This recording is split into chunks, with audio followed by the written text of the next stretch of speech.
সংঘর্ষ বিরতি, ভারত বিক্রমে আস্ফালন শেষ পাকিস্তানের। রণে ভঙ্গ, ভারত বিক্রমে পিছু হটল পাকিস্তান। একের পর এক মিসাইল দেশের মাটিতে আশ্রয় পড়তেই শেহবাজ শরীফ সুর বদলালেন।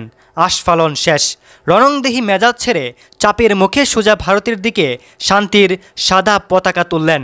বিকেল ৩টা ৩৫ মিনিটে পাকিস্তান ডিজিএমওর তরফ থেকে ভারতের ডিজিএমওর সঙ্গে যোগাযোগ করা হয়। পাকিস্তানের আর্জিতে সম্মত হল ভারত।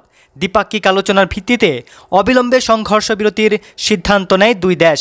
সাংবাদিক বৈঠক করে সেই সংঘর্ষ বিরতির কথা ঘোষণা করলেন ভারতের বিদেশ সচিব বিক্রম মিশ্রি। বিকেল ৫টা থেকে কার্যকর করা হয় সংঘর্ষ বিরতি। ১২ মে দুপুর ১২টায় ফের দ্বিপাক্ষিক কথাবার্তা। ৩ সেনাপ্রধানকে সংঘর্ষ বিরতির কথা জানিয়ে দেওয়া হয়েছে বলে জানিয়েছেন বিদেশ সচিব। উল্লেখ্য, আজ দুপুরে প্রতিরক্ষা মন্ত্রী রাজনাথ সিং, জাতীয় নিরাপত্তা উপদেষ্টা অজিত দোভাল ও ৩ বাহিনীর প্রধানদের সঙ্গে উচ্চ পর্যায়ের বৈঠকে বসেন প্রধানমন্ত্রী নরেন্দ্র মোদী। তারপরই জানা যায় সন্ধ্যা ৬টায় প্রতিরক্ষা ও বিদেশ মন্ত্রকের তরফে যৌথ সাংবাদিক বৈঠক করা হবে। এর কিছু পরই আমেরিকার প্রেসিডেন্ট ডোনাল্ড ট্রাম্প এক্স হ্যান্ডেলে এক পোস্টে জানান যে ভারত ও পাকিস্তান দুপক্ষই যুদ্ধবিরতিতে সম্মত হয়েছে। ট্রাম্প ওই টুইটে বলেন, রাতে লম্বা আলোচনা হয়েছে আমেরিকার সঙ্গে। তারপরই ভারত ও পাকিস্তানের দুই পক্ষই সংঘর্ষ বিরতিতে সম্মত হয়েছে। বাস্তববোধ ও সময় উপযোগী এই সিদ্ধান্তের জন্য দুই দেশকেই স্বাগত জানাচ্ছে।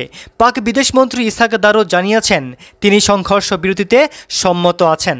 প্রসঙ্গত, চলতি সপ্তাহেই ভারতের বিদেশমন্ত্রী এস জয়শঙ্করের সঙ্গে ফোনে কথা বলেছিলেন মার্কিন বিদেশ সচিব মার্কো রুবিও। আর শুক্রবার পাকিস্তানের সেনাপ্রধানের সঙ্গে কথা বলেন আমেরিকার বিদেশ সচিব। পাকিস্তানের প্রধানমন্ত্রী শেহবাজ শরীফের সঙ্গেও আলাদা করে কথা বলেন তিনি। সেই সময় ভারত পাকিস্তানের মধ্যে উত্তেজনা প্রশমন করতে প্রয়োজনে আলোচনা জরুরি এই বার্তা দেন মার্কো। হোয়াইট হাউসের প্রেস সচিব ক্যারোলিন লিয়াভিট বলেন, যত দ্রুত সম্ভব দুই দেশের মধ্যে উত্তেজনার প্রশমন চান প্রেসিডেন্ট।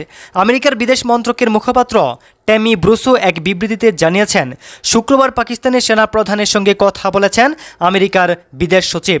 এর আগে চলতি সপ্তাহে ভারতের বিদেশমন্ত্রী এস জয়শঙ্করের সঙ্গে ফোনে কথা বলেছিলেন মার্কিন বিদেশ সচিব। পাকিস্তানের প্রধানমন্ত্রী শেহবাজ শরীফের সঙ্গেও আলাদা করে কথা বলেন তিনি।